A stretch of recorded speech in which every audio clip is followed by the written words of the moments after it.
салому дуруд ба мухлисони сершумори барселона ва канали БАРСЕЛОНА. шаби гузашта барселона дар меҳмонӣ дастаи наполиро шикаст дода ба марҳилаи якачфиналаи лигаи аврупо баромад. Се маротибае ки барселона меҳмони дастаи италия шуда буд, 10 ғолибият, 13 мусовӣ ва 7 мағлубият дошт. Дар 4 бозии охираш дар Италия барселонаро ягон бор шикаст надоданд ва акнун ин бори панҷум аст ки каталониҳо бе мағлубият аз Италия бармегарданд. Имрӯз мо дар бораи бозӣ пурра бароятон маълумот медиҳем. дӯстон, сарпарасти видеои мо ширкати 1x мебошад. дар он ҷо вақт коэффициентҳои баланд ва бонусҳои гуногун шуморо интизор аст. ҳамчунин нафароне ки то ҳол регистратсия надоранд метавонанд дар аввалин пардохт бо промокоди БАРСЕЛОНА соҳиби $100 бонус гарданд. ссилкаи бозӣ дар комментария. ба ҳама муваффақият. ҳайати асосии дастаро Хавид чунин интихоб намуд: дарвозабон Тер Штеген, муҳофизатгарон Жорди Алба, Роналд Араухо, Жерар Пике, Сержино Дес, ниму муҳофизатгарон Педри, Френки де Йонг, Бускетс, ҳамлагарон Траоре, Абамеянг, Торрес. Дар дақиқаи 8 бозӣ Адама Траоре ба ҳуҷум гузашта тӯбро ба Жорди Алба равон кард. ӯ бо зарбаи дақиқаш исои бозиро кушод. дар дақиқаи 13 аллака исои бозиро Барселона 0-2 ба фоидаи худ намуд. баъди паси Торрес, Френки де Йонг аз маркази майдон ба ҳуҷум гузашта берун аз ҷаримагоҳ зарба зад ва дарвозабон барои рафт кардани тӯб оҷиз монд. баъдан зарбаҳои олии Сержино Дес ва Абамеянг ба нишон нарасиданд. дар дақиқаи 21 дарвозабони Барселона Тер Штеген ҳангоми берун омадан аз дарвозаи худ каме дер кард ва Осимхенро дар даруни ҷаримагоҳ аз пой афтонд ва довар зарбаи ҷаримавии 11 метра таъин намуд. Лоренсо Инсени пеналтиро иҷро намуда исои бозиро 1-2 кард. аз чандин ҳолатҳои хуби гол задан ҳамлагарони Барселона Ферран Торрес ва Абамеянг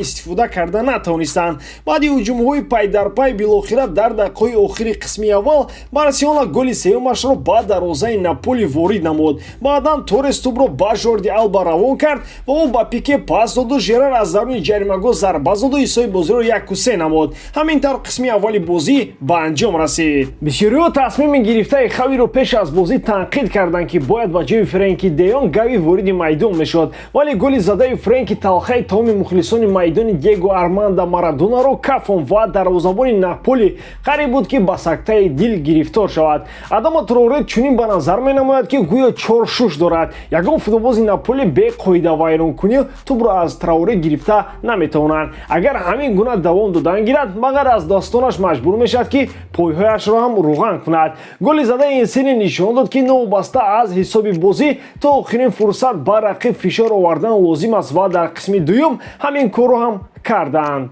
дар қисми дуюм низ исои бозӣ ва ҳам бартария дастбозони Барселона буд ва пайваста ба ҳуҷум гузашта ҳангоми тӯбро аз даст додан хеле ба рақибон фишор меоварданд. дар дақиқаи 54 Траоре хеле ҳамлаи хатарнок эҷод карда тӯбро ба ҷаримагоҳ ҳаво дод ва баъди дур кардани тӯб аз ҷониби Алекс Меред Френки де Йонг қариб буд ки дар ин бозӣ дубл намояд, вале зарбаи иловагӣ ӯро муҳофизатгари Наполи ба зарбаи кунҷӣ равон кард. боз ҳам Адама Траоре дар дақиқаи 59 бо суръат ба ҳуҷум гузашта ба Френки де Йонг пас дод. Френки бошад ба ҷои зарба задан тӯбро ба Абамеянг сар дод ва дар натиҷа Абамеянг бо зарбаи дақиқаш исои бозиро 1-4 ба фоидаи каталониҳо намуд. дар дақиқаи 71 Осимхен ба ҳуҷум гузашта қариб буд ки гол занад, вале Жерар Пике монеи ӯ шуд ва зарбаи Осимхен аз дарвоза дуртар рафт. дар дақиқаи 87 Нико Гонсалес дар ҷаримагоҳи Барселона ба иштибоҳ роҳ медиҳад ва тӯбро Политано соҳиб шуда зарбаи хеле қавӣ мезанад ки Тер Штеген фақат ба нигоҳ голи задаи ӯро гусел мекунад.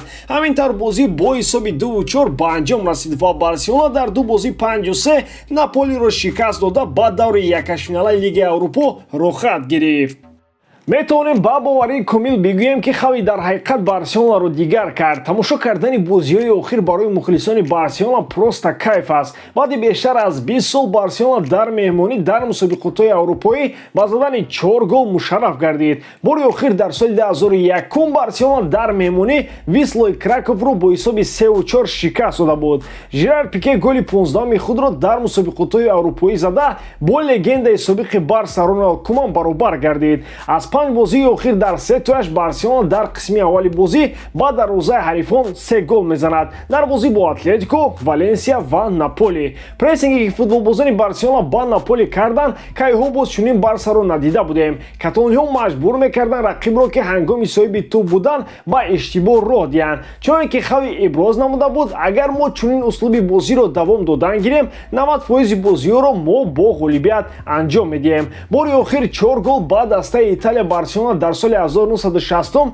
дар мусобиқотҳои ҷоми УЕФА Лигаи Аврупои пешина зада буд ва баъдан то финали ин ҷом расида ғолиби ин мусобиқот гашт. Умедворем ки таърих дубора такрор мешавад ва Барселона дар ин мавсим қаҳрамони Лигаи Аврупо гашта ба Лигаи Чемпионҳо бармегардад. Ғалабаи навбатии Барселона ба ҳамаи мухлисон муборак. Ба фикри шумо дӯстон, кадоме аз футболбозон имшаб беҳтарин дар майдон буд? Ҳатман фикрҳои худро дар комментария нависед.